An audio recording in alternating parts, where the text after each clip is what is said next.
तो प्यारे बहनों और भाइयों, अभी आप सुन रहे थे कि सत्संग बहुत बड़ी ऊंची चीज है और बड़े भागों से प्राप्त होता है। तो तभी हमारे महापुरुषों ने भी इस विषय में बड़े सुंदर शब्दों में प्रमाण किया है कि तब के वर्ष हजार हो, सत्संग की घड़ी एक, तो भी नहीं बराबरी सुखदेव की होगी। तो सुखदेव जी अपनी वाणी में समझा रहे हैं कि अगर पहले तो 1 लाख वर्ष की आयु होती थी, तब तो ऋषि मुनि 80, 90 हजार वर्ष तक बैठे रहे, लेकिन वो अपने इच्छे चक्रों से ऊपर नहीं आ सके। लेकिन जिसको वो नाम मिल जाता है तो गुरु पहले दिन ही थोड़े सा तवज्जो व्यवहार दे करके उस आत्मा को यहाँ ऊपर ले आता है। क्योंकि हमारी जो आत्मा है ये बंधनों में बंधी हुई है, बंधन पड़े हुए। लेकिन बंधनों से मुक्त कौन करता है? वही कर सकते हैं जो आप मुक्त करे संसार सदा तिस जन को नमस्कार। तो वही कर सकते हैं जो आप मुक्त है। अगर कोई बंधा हुआ है और दूसरा भी बंधा है, अगर उसको बंधे हुए को वो कहें कि भाई मेरे बंधन उतार दो, तो वो नहीं उतार सकता। जो स्वतंत्र होगा वो सबके बंधन उतार देगा। तो इसी प्रकार से ऋषि मुनि आए, लेकिन बगैर गुरु के कुछ नहीं हो सकता। तो हजारों वर्ष तक बैठे रहे, लेकिन वो इन चक्रों से ऊपर नहीं आ सके, क्योंकि 6 चक्रों का शरीर है। इससे ऊपर आना बहुत बड़ी मुश्किल की बात है गुरु के बगैर। लेकिन गुरु पहले दिन ही हमारी आत्मा को यहाँ ले आता है, ऊपर ले आता है, और यहाँ से रवानियत की काखा शुरू होती है। तो जाको आए सोई दिहाजो, हर गुरते मनी सेरा, निज घर महल पावी सुख सहजे बोरना हुई गोफेरा। तो अगर गुरु कृपा करता है, हमारी आत्मा को मुक्त कर देता है बंधनों से और उसको यहाँ ऊपर ले आता है, तो फिर वो अपने घर का रुख, जिस घर से हम निकले हुए हैं उस घर का रुख कर लेती है। हम आत्मा है, हम शरीर नहीं है। ये शरीर तो मिट्टी का है, आत्मा तो अजर है, अमर है, अविनाशी है। आत्मा का न जन्म है, न मृत्यु है, न जायते न मृत्यते, वो सदा सदा से है। तो आत्मा भी एक ही है।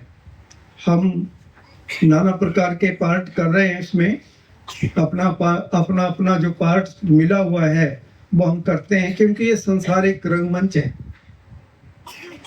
तो हम अपने अपने पार्ट को लेकर के आए हुए हैं। कोई बेटे के रूप में है, कोई माँ के रूप में है, कोई पिता के रूप में है, कोई भाई के रूप में है। ऐसे ये संबंध बने हुए हैं कर्मों के मुताबिक। तो रंगमंच दुनिया बनाई, एक्टर बन के आया, भांत भांत के अभिनय करता, क्यों मानव भरमाया, आपे लाड़ी आपे लाड़ा आपे माई बाप। तो वो सब में है, मुझ में राम तुझ में राम, सब में राम समाया, सबसे कर लो प्रीत जगत में कोई नहीं प्राणी। तो जितने संसार के प्राणी सब में एक ही ज्योति। तो सब में वो ज्योति क्या चीज है? वो आत्मा के रूप में है। क्योंकि हमारा परमेश्वर परमात्मा जो है वो ज्योति स्वरूप भी है और शब्द रूप भी है, और आप भी वही हैं। आप भी शब्द रूप भी है और ज्योति रूप भी है। लेकिन इस चीज का पता तो तब चलता है जब हमें कोई पूर्ण महापुरुष मिल जाते हैं और वो हमारी आत्मा को यहाँ से, हमारी आत्मा शुरू होती है, ऊपर अपने मंडलों में जाती है, और फिर ये शरीर हमारा नीचे रह जाता है। और फिर हम जो आत्मा उड़ने की उसमें ताकत है, फिर वो उड़ान भरती है और अपने मंडल दर मंडल अपने घर में सतलोक पहुंच जाती है। फिर ना उसको आना है, ना जाना है, ना उसका जन्म है, ना मृत्यु है। फिर वो अजर है, अमर है, विनाशी है, ना उसको भूख है, ना प्यास है। बस एक रस रहने वाली आत्मा है। लेकिन जब हम इस गंदे संसार में आए तो नाना प्रकार की योनियों में आज तक भ्रमण करते रहे। कई जन्म भय कीट पतंगा, कई जन्म गजमीन कुरंगा, कई जन्म पंखी सर्प होयो, कई जन्म हैगर वृक्ष होयो, मिल जगदीश मिलन की बरिया, चिरंकाल दिसन गए। तो बड़े चिरों के बाद ये मनुष्य चोड़े का अवसर प्राप्त हुआ है। ये अरबों खरबों युग बीतने के बाद कभी बारी आती है। वो भी कैसे आती है, जब हमें किसी संत सदगुरु के दर्शन हो जाते हैं। तो उनके दर्शन ऐसे होते हैं, अगर उनकी दृष्टि जहाँ भी पड़ जाती है, फिर उसको अगर जन्म भी मिलता है तो मनुष्य का मिलता है, उसको नरकों में नहीं जाना पड़ता, नरक योनियों में नहीं जाना पड़ता, क्योंकि गुरु की दृष्टि अलग होती है। जहाँ भी दृष्टि पड़ जाती है वहाँ मंगल ही मंगल हो जाता है। तो फिर जब हमें ये चोला मिला है तो ये गुरु की कोई जाने न जाने में कोई सेवा की है या कोई दृष्टि पड़ी है गुरु की, तभी हमें मनुष्य चोला मिलता है। ये किसी कर्म धर्म का फल नहीं होता। जब हम कीड़े मकोड़े गधे घोड़े की योनि में थे तो हमने कौन सा कर्म किया, उसमें भोगी योनियों में कौन सा कर्म करेंगे। तो उसमें कोई कर्मों का विधान नहीं है, उसमें तो केवल मात्र खाने पीने का ही होता है, पेट भरने का ही होता है। अगर वही काम हम अब भी करते रहे तो हमारी आयु तो एक एक श्वास करके खत्म हो गई, लेकिन हम सोए पड़े हैं। और ये संसार माया का है, यहाँ जो कुछ भी नजर आता है वो है नहीं। और हमें भी थोड़ा सा समय मिला है, पता नहीं कब चल पड़ेंगे, कब बुलावा आ जाएगा, कब चलना पड़ेगा, कोई पता नहीं है। लेकिन इंसान के अंदर ना प्यार है किसी के प्रति, ना कोई सत है, ना तप है, लेकिन हम बुराइयां करते चले जाते हैं। तो तभी ईशा जी ने भी एक बड़ी सुंदर बात कही कि love God and love all humanity, कि जितने भी इस संसार में आज तक महापुरुष आए सब पूजनीय है, सबको नमस्कार है। और उनका एक ही उपदेश रहा कि सबसे प्यार करो, सबसे प्यार करो, क्या पता कल चल पड़ेंगे। तो इसलिए हम अपने धर्म के ऊपर तत्पर रहें, अपने धर्म से बाहर ना जाएं।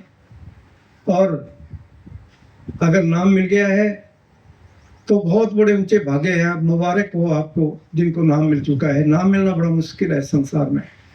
आज तो नशा पता इतना बढ़ गया है, अगर किसी को कहें तो कहते हैं जी अभी कुछ खाते पीते हैं, फिर जब छोड़ देंगे तो नाम ले लेंगे। कितना धोखा है संसार के अंदर। खाना पीना तो कभी पेट भरता नहीं है। सुबह नाश्ता कर लेते हैं, सुबह बैग टी होती है, उसके बाद नाश्ता कर लेते हैं, उसके बाद दोपहर का भोजन हो गया, शाम का हो गया, सारा दिन खाने का ही काम लगा रहता है। लेकिन जिसने जीवन दिया है उसको कहाँ कब याद करेंगे।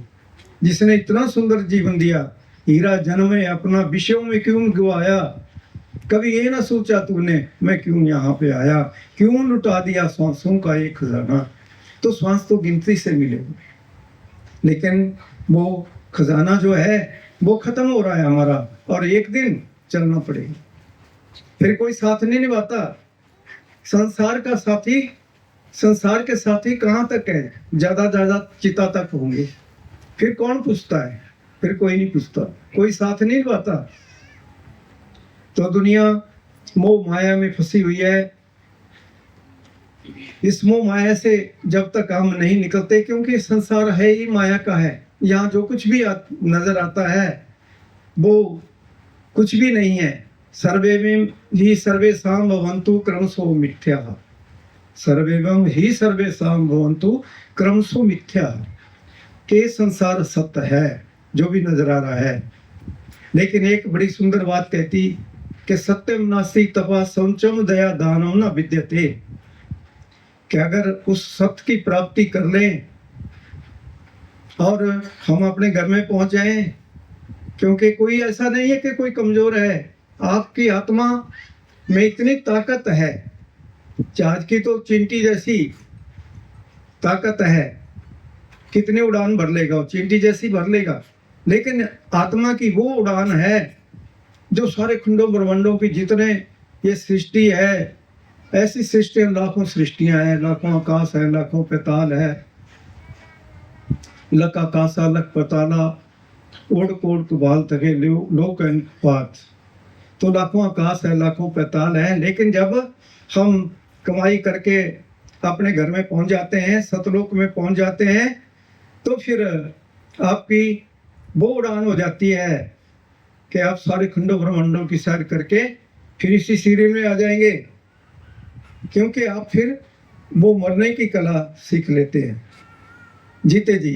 तभी कहा कि इंसान तू अपने आप को जान, तेरे घट के अंदर अमृत खान, मूर्ख उसका भेद ना जाने, जाने संत सुजान।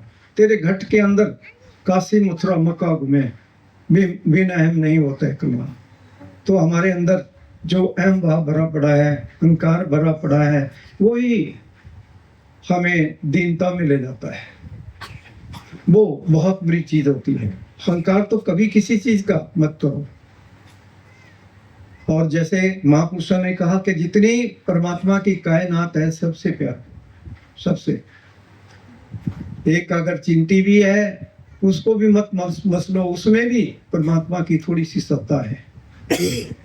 हम अनाज खाते हैं, पानी पीते हैं, हम तो कहते हैं जी हमने तो अपने होशोहवास में कोई कर्म नहीं किया, कोई पाप नहीं किया, फिर हमें रोग क्यों आता है, दुख क्यों आता है। तो हम परमेश्वर परमात्मा को कोसते हैं, लेकिन ये नहीं सोचते कि जो जो कर्म किए हैं उसके मुताबिक हमें भुगतान करना होता है। जैसे जैसे कर्म करेगा बंदे वैसे वैसे फल देगा होगा। तो ठीक है, परमेश्वर परमात्मा तो किसी को कोई सजा नहीं देता, क्योंकि वो सुखदाता है। सब सुखदाता राम है, दूसरा नहीं ना कोई। तो सुख देने वाला एक ही है, जो हमारा सच्चा पिता है, वो ही है। बाकी दूसरा ना कोई हुआ है ना कोई हो सकता है। दावे तो बड़े बड़े कर सकते हैं, लेकिन उनके पास सुख नहीं है। सुख उस राम के पास है, जो सदा सदा हमारे साथ है, हर घड़ी हर पल हमारे साथ है। और वो कहीं बाहर नहीं बैठा, हम तो उसकी तलाश में निकले हैं। कोई मंदिर में तलाश करता है, कोई गुफा में बैठ जाता है, कोई शरीर को भूति लगाता है, कोई कपड़े रंग लेता है, कई तरह के साधन करते हैं, लेकिन वो वहां नहीं है। वो हमारे इसी शरीर में। तो उसको अगर तलाश करना है तो हमने अपने अंदर ही करना है। Body is the temple of God. ये परमात्मा का मंदिर, असली मंदिर है, इसी में वो आप बैठा हुआ है। परमात्मा ने जब 84 लाख जय जून बना दी तो फिर देखा कि मेरे जैसा कौन हो सकता है, तो अपने जैसा इंसान को बनाया। इंसान परमेश्वर जैसा ही है। ये परिपूर्ण 5 तत्व का है।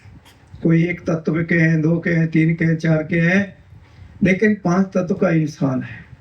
और उसके बाद फिर ये परमात्मा में समा जाता है, परमात्मा की प्राप्ति कर लेता है।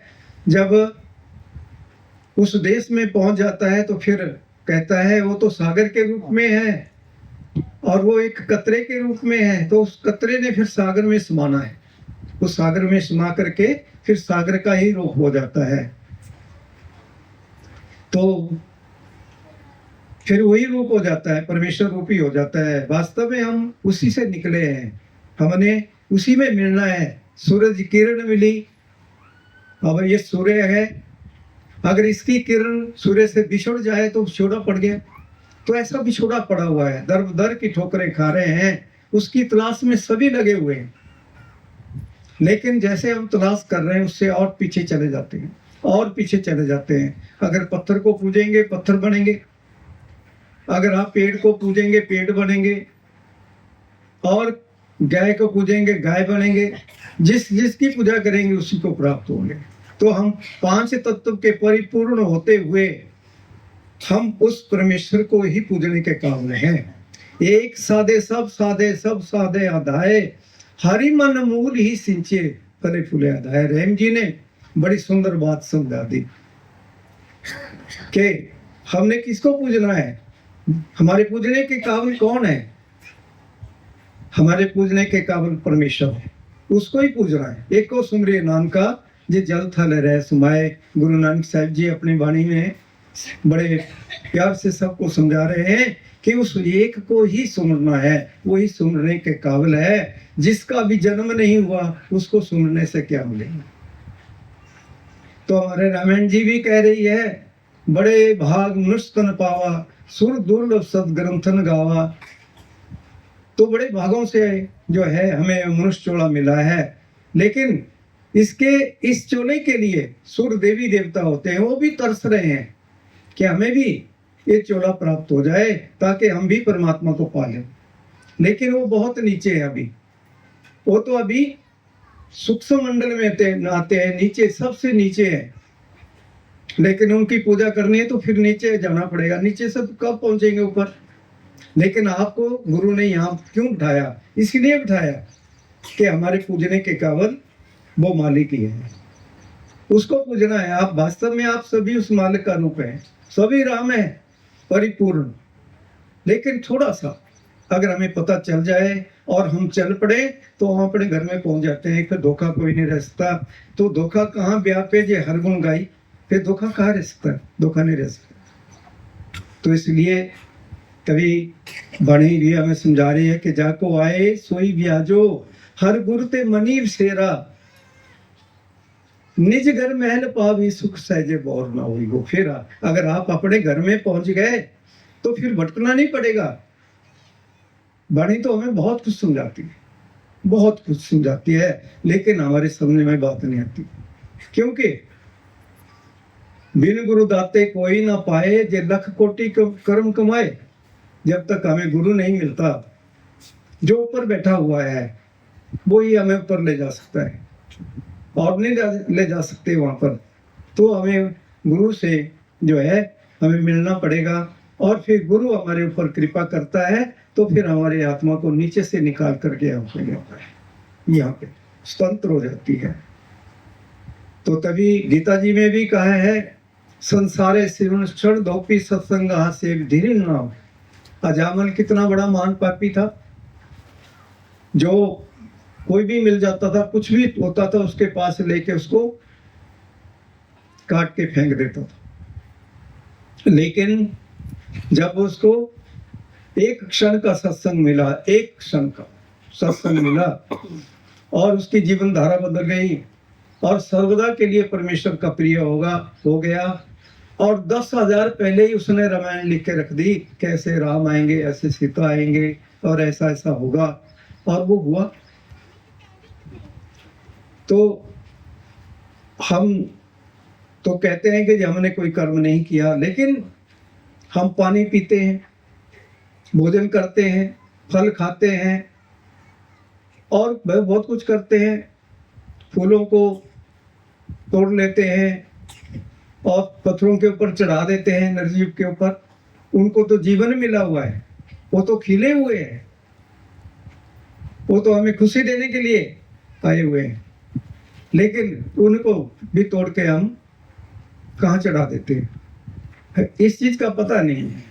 तो इसलिए हमारा जो जीवन का ध्येय है वो यही है कि हमने जो नाम मिला है उसके लिए 24 घंटे में अगर हम 6 घंटे भजन नहीं करते हैं तो हम इन पाप कर्मों से पूर्ण नहीं होते। पानी पीते हैं वो भी एक तत्व का है, फल खाते हैं वो भी एक तत्व का है, वो भी जीव है, जीव जीव को खाया जा रहा है।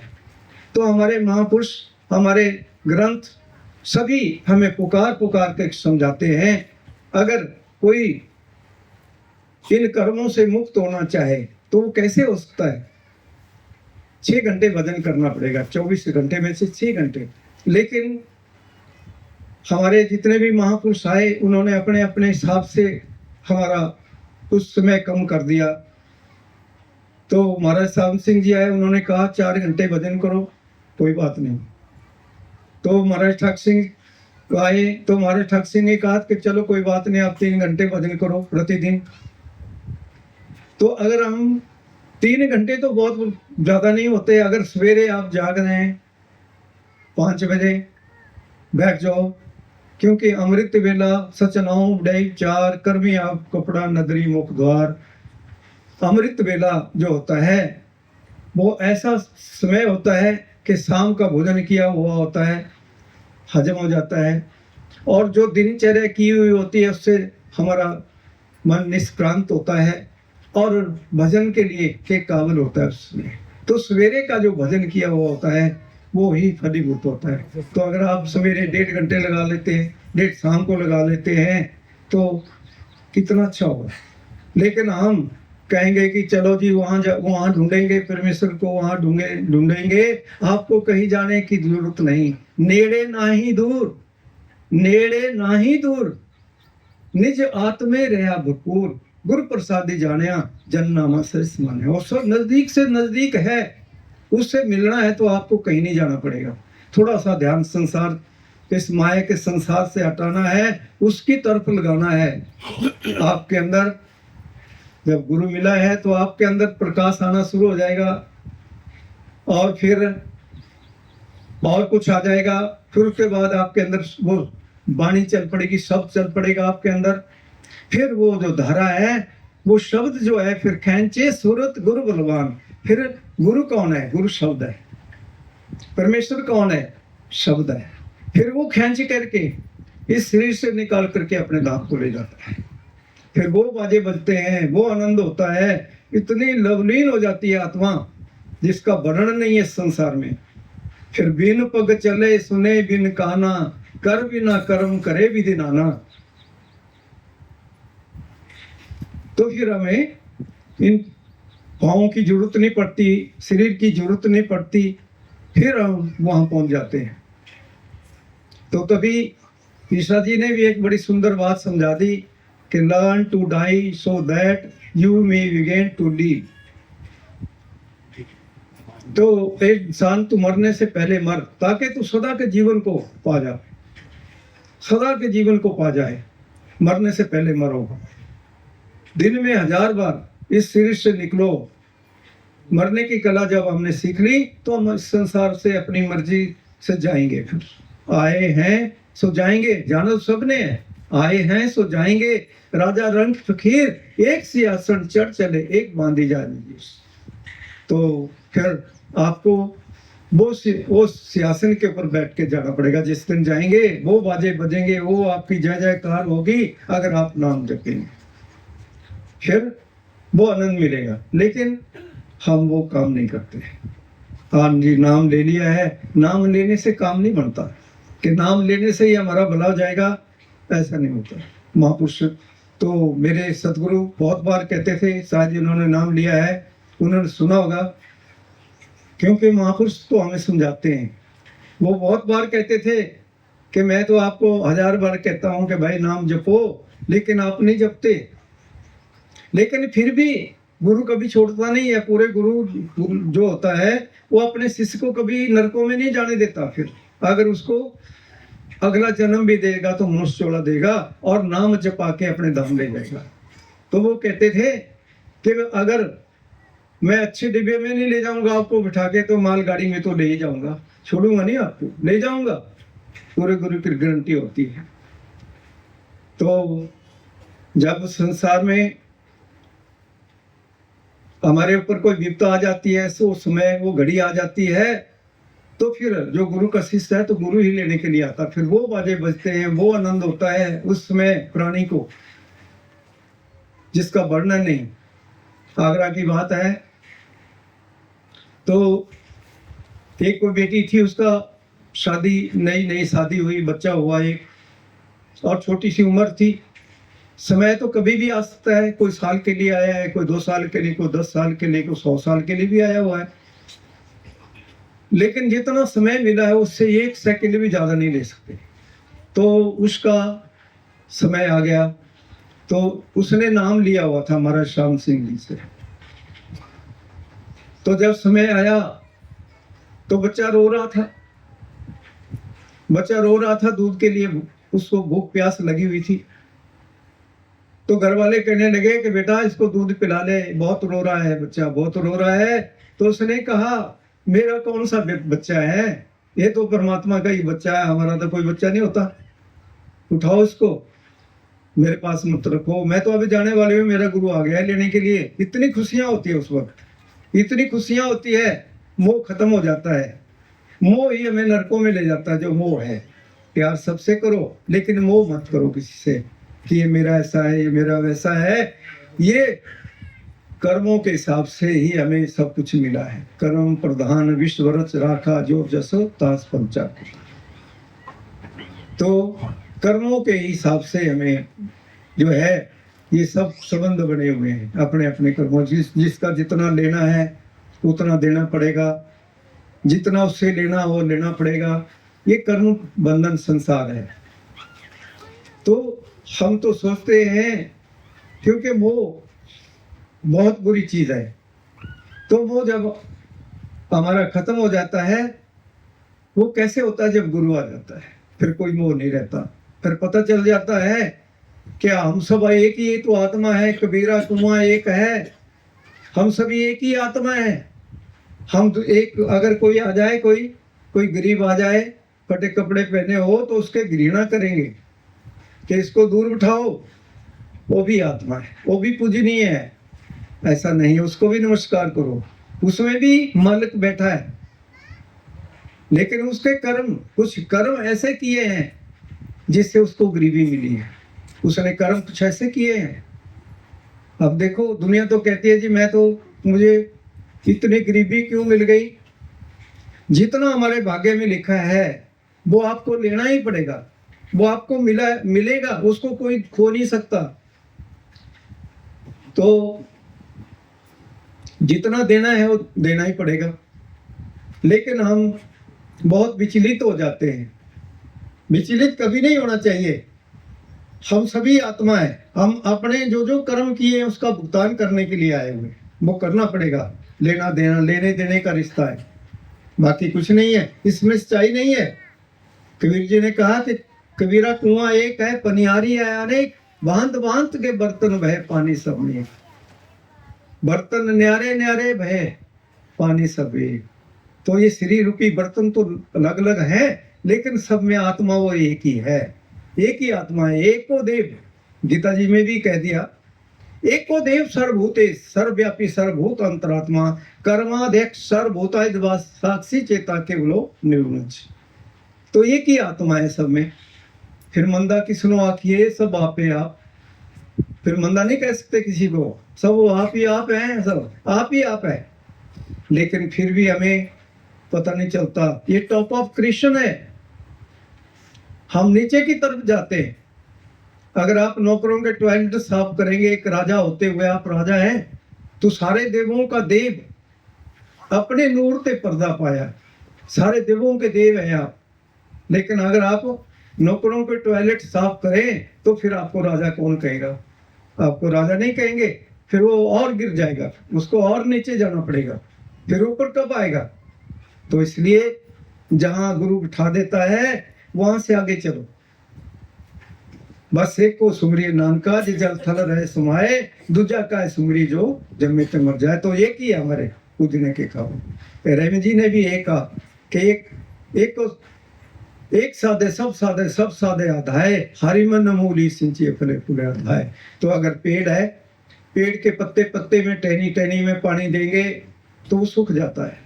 अगर आप जड़ में देंगे तो उसका विकास होगा, पत्ते पत्ते में फिर उसका रस पहुंचेगा, उसका विकास होगा। तो इसलिए आप ऐसे नहीं है, टॉप ऑफ क्रिश्चियन है, सबसे ऊपर है। और आप अभी इस जीवन में अपने लिए जैसा भी आप बनना चाहें वैसा बन सकते हैं, तो उसकी तैयारी करनी पड़ेगी। जैसा भी बनना चाहें वैसा बनना है। अगर कहते हैं ना कि इस पौड़ी के जो नर चुके सो आए जाए दुख पाएंदा, कितना होए तो क्या कहिए, गुरमुख नाम पदार्थ लइए। तो उस नाम को, जो नाम आपको मिल गया है, नाम सब में है, नाम कोई बाहर से नहीं लेना पड़ता, नाम परमेश्वर है, वो सब में है, कहाँ नहीं है। तो उस नाम को जपो, उस नाम को ध्याओ। और जितना आप धुन का अभ्यास करेंगे, सबसे ज्यादा धुन का अभ्यास करो। जो आपके अंदर वाणी चली हुई है, अखंड हो रही है, वो कभी लुप्त नहीं होती। लुप्त कब होती है? जब हम संसार में, थोड़ा सा हमारा ध्यान संसार में चला जाता है, तो वो फिर लुप्त हो जाती है। अगर आपका ध्यान उस परमेश्वर में है, परमात्मा में है, गुरु में है, तो फिर आपके अंदर वो वाणी चलेगी, वो पानी चलेगी जिसका वर्णन है। तो बिना बजाए निस्तन बाजे, घंटे शंख नगारी रे, बहरा सुन सुन मस्त होता है तन की खबर सारी रे। बिना भूमि के महल बना है तामे जोत उजारी रे, अंधा देख देख सुख पावे बात बतावे सारी रे। ब्रह्मानंद जी ने एक बड़ी सुंदर बात कह दी कि अचर देखा भारी साधो अचर देखा भारी रे, गगन बीच अमृत का कुआं जरे सदा सुखकारी रे।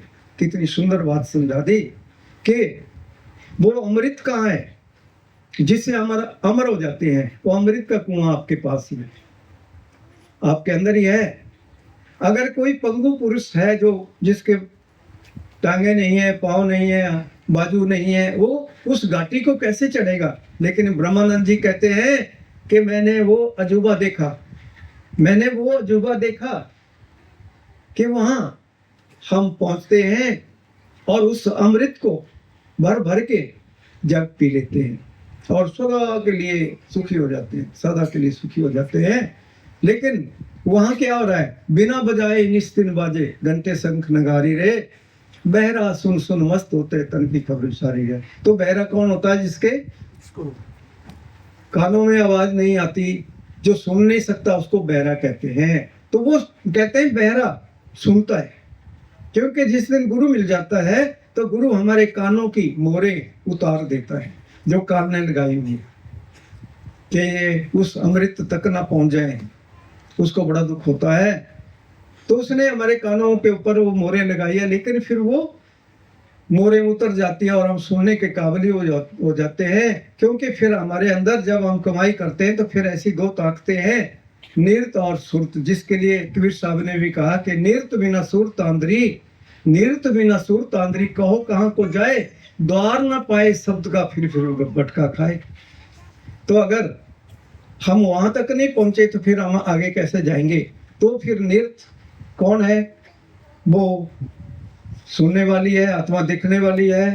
फिर वहां वो बिना बजाए बाजे बज रहे हैं, वहाँ सारी वाद्य यंत्र बज रहे हैं, वहाँ क्या आनंद लगा हुआ है। बिना बजाए निस्ते बाजे, घंटे शंख नगारी रे, बहरा सुन सुन मस्त होता है तन की खबर सारी रे। फिर इस शरीर का कोई पता नहीं रहता, फिर इससे फिर आत्मा निकल जाती है, उड़ान हो जाती है और वो फिर ऊपर आ जाती है। वो बाजे जब बजते हैं तो इतनी लवलीन आत्मा हो जाती है, इतना उसको आनंद मिलता है जिस आनंद का इस संसार में वर्णन नहीं है। तो ऐसे हैं आप कमाई क्यों नहीं करते? देखो कमाई करके आप प्रतिदिन बात करो परमेश्वर से, प्रतिदिन आप उसका दर्शन करो, क्षण क्षण। आंख बंद हो गई, जब आपकी वो अवस्था हो जाएगी, आंख बंद हो गई और वो आपके सामने खड़ा है, आपके सामने खड़ा हुआ है।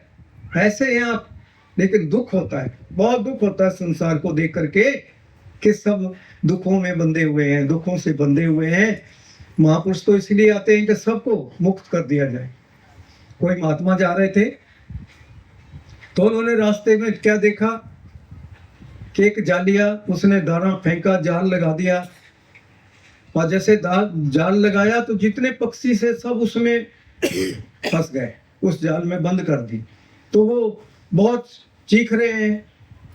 तो महात्मा ने अपनी भाषा में उनको समझा दिया कि भाई देखो, कल जालिया आएगा तो आपने कहना कि जालिया आएगा, जाल लगाएगा, हम नहीं फंसेंगे, बस इस मंत्र का जाप करते रहो। तो दूसरे दिन जालिया चला गया, उसने जाल लगाया और सभी यही पढ़ रहे थे कि जालिया आएगा, जाल लगाएगा, हम नहीं फंसेंगे। कि भाई इनको तो किसी ने मंत्र पढ़ा दिया, अब तो ये फंसने वाले नहीं है। जाल लगाया लेकिन कोई नहीं फंसा उसमें।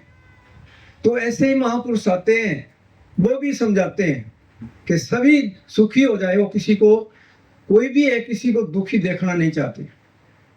उनको बहुत दुख होता है, बहुत चोट लगती है उनको, वो सबको सुखी करना चाहते हैं। उनके पास वो सुख ही सुख होता है, वो सबको बांटना चाहते हैं। लेकिन हम लेना नहीं चाहते, हम सुखी होना नहीं चाहते। तो फिर वो भी क्या करेंगे? गुरु बेचारा क्या करे, जो सीखा में चूक, अंधे एक ना लागी जब बांस बजाई फूक। तो गुरु भी क्या करे? फिर गुरु क्या करेगा? अगर कोई ना समझे तो उसको कैसे समझाए?